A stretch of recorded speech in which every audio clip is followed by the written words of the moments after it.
Last time on GTA. Until I was 4. I had no hair until I was literally 4 years old. So she grabbed my head and pushed it behind the shoulder and just landed on my leg. And fucked it up. Yo. I'm going to be quiet this entire video so that Jack can tell his amazing story. Just to finish off from yesterday, though. I've got a story about when I was about 3 years old here, guys. And for any, I don't know if this like applies to everywhere in the world, but in England anyway, they have shopping trolleys with like built-in basket for kids, like built-in little seats, and it's literally like just above the shopping. So anyway, I think you're like around Christmas time, and like obviously around Christmas time you booze quite a lot. So my mum were getting like the annual boozing for Christmas, and she just stocking up on wine and that. And they had like a wine rack underneath the seat that built into the trolley. And as a kid, I thought it was a good idea at the age of like 3 years. Fuck off, Adam. 3 years old to just decide to fucking smash the wine up. So we just sat there, 3-year-old Jack, just picks up a wine bottle, throws it on the floor, smashes the fucker up. Mum were like going distraught on that, like, oh my god, he smashed it on the floor. So while she were faffing around with it on the floor, she didn't notice, but 3-year-old Jack had also picked up a bottle of, I forgot what it were now. It was something of a screw cap and he was drinking it. 3-year-old Jack was drinking, it was quite like strong, I forgot what it were now. We were just drinking anyway, downing it. So I downed like a good, like, I don't know how much of it, mum like told me like, it's quite a lot anyway, it was enough to like make me like semi-pissed. So I was like 3 years old and I was pissed. I got pissed at 3. Drinking that antibacterial soap. If you're like an ultimate distraction to drink booze, just throw a bottle of wine on the floor. It works a treat. Sitting there pouring Jaeger bombs for himself, doing him in rows. Get the Jaegers in once. Oh shit. 3-year-old Jack. Yeah. Massive turd. Sorry. I don't know why I'm apologising. Fuck off. Keep going with your story. Sounds really interesting. Unless it gets boring from there on out, and then we just get to your life now.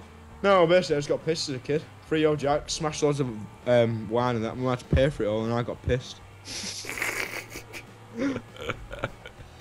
Imagine how bad. And my mum had to clean the wine up as well because, like, well, she didn't. Well, she kind of did. What happened is that this woman came to clean it up, and she had like she was an old woman. She had a bad back, so I ended up cleaning the wine up. And I was pissed. Well, imagine how bad my mum looked that day. They're like a 3-year-old pissed up.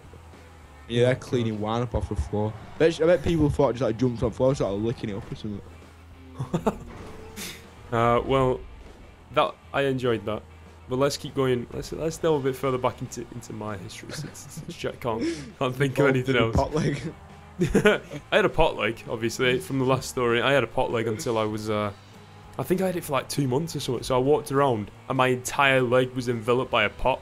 You know, like that you put around, obviously around your leg. So I literally couldn't walk. You know, you have to like straighten out your leg to walk.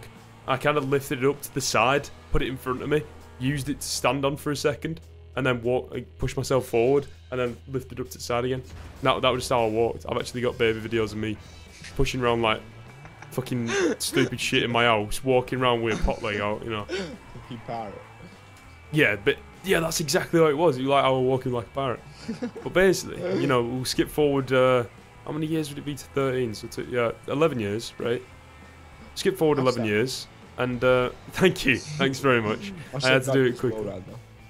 Now, 11 years later, I was sitting there, 13 oh, I wasn't even 13, I think I was a rebel. If you ever heard of Habbo, guys. God, fuck. Well, it was basically just this this game on. This is the one we were talking about. This is the one we were talking about.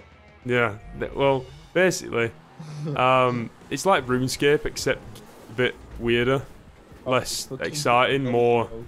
Hey, you get to make yourself a house in a hotel or some shit. I won't. And basically, I were addicted to this. Obviously, I think I was 11 actually. I was 11. You were anti-fetish. You had to be 13 to use it for obvious reasons because 11-year-old me. No, it's 13. I remember because I hated it because I was like, I wish I was born in 95. Telling his mum, fuck you, mum. Why Adam? You born in 95, you fucking bitch. Yeah, so basically, I was wishing I was born in 95. 11-year-old me. And yeah, basically, I I'm really addicted to this game, this Habbo Hotel. I don't know what year this By the was way, in, this game's obviously. just shite. You know, this was seven years ago. So a while ago, you know.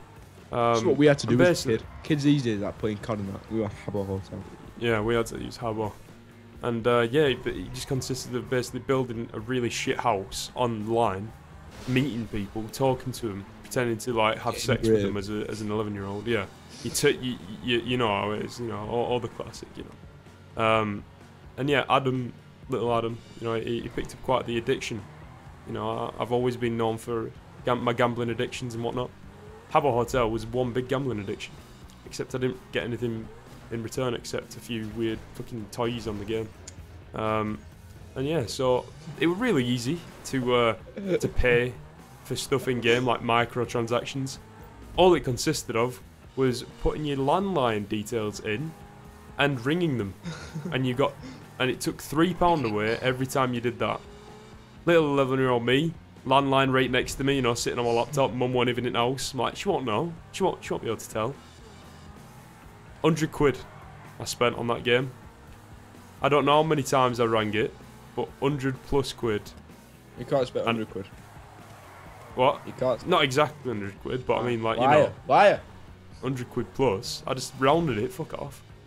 Maybe even 150. I don't know how much I spent on it. But yeah, I spent quite an amount of money on it, and I got hacked at least 5 times during doing this, because it wasn't a very secure server, to be honest. It wasn't the securest of games. And my mum came to me one day and said, "Adam, do you know what Habbo Hotel is?" I'm like, "No, Mum." And she's like, "I don't believe you, because I've seen you and Joanna on this recently." It's Joanna. And mate, might have missed that part out, but played it with her. And I was sitting there, "I don't know, Mum, sorry." She's like, "Alright then, I don't believe you, but whatever." And then I obviously, she found out that it was me. She rang the landline number, everything, you know. And I got really told off. And I'll never forget that day. Didn't stop my gambling addictions, etc. But, you know, it did scare me a little bit. And anyway, thank you for listening. I thought you did.